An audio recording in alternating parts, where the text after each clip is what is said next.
All aboard the hype train! Choo choo!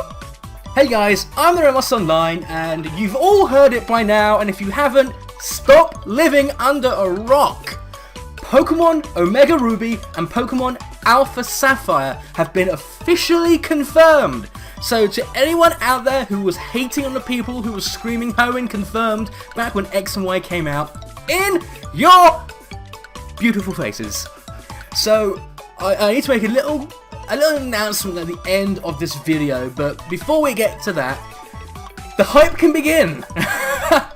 So Ruby and Sapphire and Emerald, that was where I've been playing Pokemon since Red, Blue and Yellow, and it wasn't until Ruby and Sapphire that I really got into the series. Like, I'd played, Blue, I played Silver, but with Ruby, when I got Ruby, I met my first friend in real life who played Pokemon with.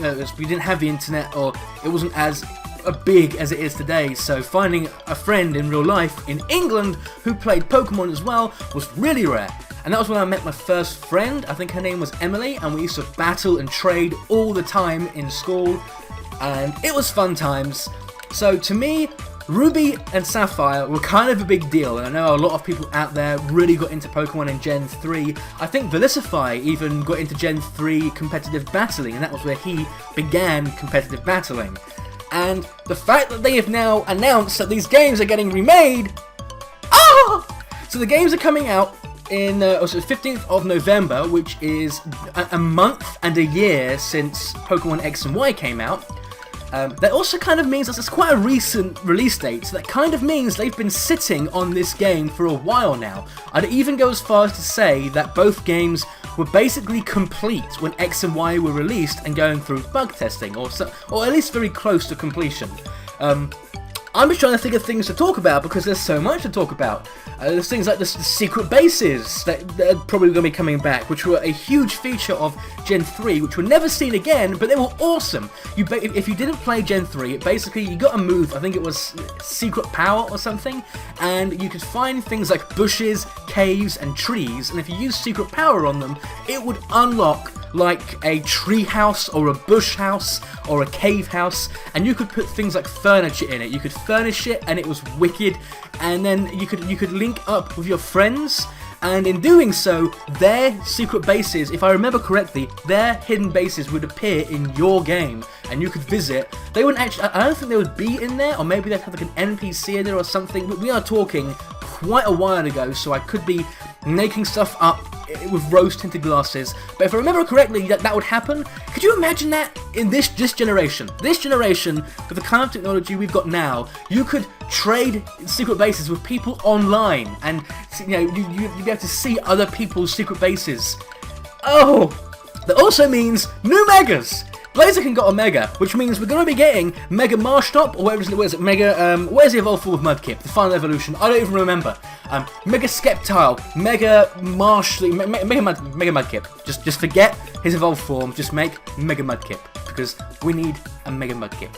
But that means there's definitely going to be at least 2 new Megas. They're probably going to be giving us some more Mega Evolutions, which also means we have the potential to get some Generation 6 Mega Evolutions. I know they wanted to not give us Gen 6 Mega Evolutions to kind of emphasize how the games were mainly focused on previous generations, but there is nothing stopping them from adding in some Mega Evolutions for the new Pokemon we've had about just over we would have had for just over a year to kind of get to know and get used to. I'm just trying to think. So, secret bases, new Mega Evolutions, probably going to get the Move Tutors there as well. If we don't get a Pokemon Z for some bizarre reason, Move Tutors are definitely going to be in Ruby and Sapphire, because I'm pretty sure we had Move Tutors in Heart Gold and Soul Silver. Never actually played those 2 games, but I'm pretty sure they had Move Tutors. So, now we're going to have competitive Pokemon with Move Tutor moves. Things like a Chestnut with Drain Punch, or a Stunfisk with Parabolic Charge. These could be things! These could be things! So yes, a lot of excitement, a lot of hype. Gee, I can't even talk, I can't even think. If you've seen my Why Guard of White is my favourite Pokemon video, then you would know Generation 3 was a big deal for me, other than the fact that I got my first friend and traded with her. that was also the generation where I kind of solidified what my starter Pokemon would be, and it was always been Ralts ever since Gen 3. The reason was, to cut a long story short, I wanted Ralts, never found it, got into Emerald, found a Ralts, caught it, released my starter, and from then on I've always used a Ralts as my starter. So this is a huge deal for me, this is a big deal. So I guess I'll be uploading more videos in the future going over the new games coming out as information comes out. I will probably be a little bit slower than other people, but if you like to get my views and opinions on this sort of thing, then please like, favourite this video and subscribe to me if you haven't already. And just to go over the kind of little announcements or kind of things I wanted to talk about at the end of this video, there's going to be a little bit of confusion. To upload this to YouTube, I'm having to pay my phone provider thingy like £6 to use the internet, because right now I do not have the internet. My internet is down for some strange reason, and I'm having to use my phone as a makeshift dongle or router, or whatever you guys want to call it. And that's actually charging me more money than it would be to kind of use my normal internet. I originally just wasn't going to upload any videos, but then of course, when my internet isn't working, they hit us with news like this. So the videos you will see in the future will mention how I haven't uploaded anything. I will also mention things like, you know, having no internet access. Well, I kind of lied. I do have internet access via my phone, but I can't upload that much with it. So just to clear up some confusion, future videos will make out this video does not exist, but it does exist. So yeah. So I guess I'll be seeing you guys at some point in the future whenever my internet gets fixed. So thank you for watching, and I will see you guys next time.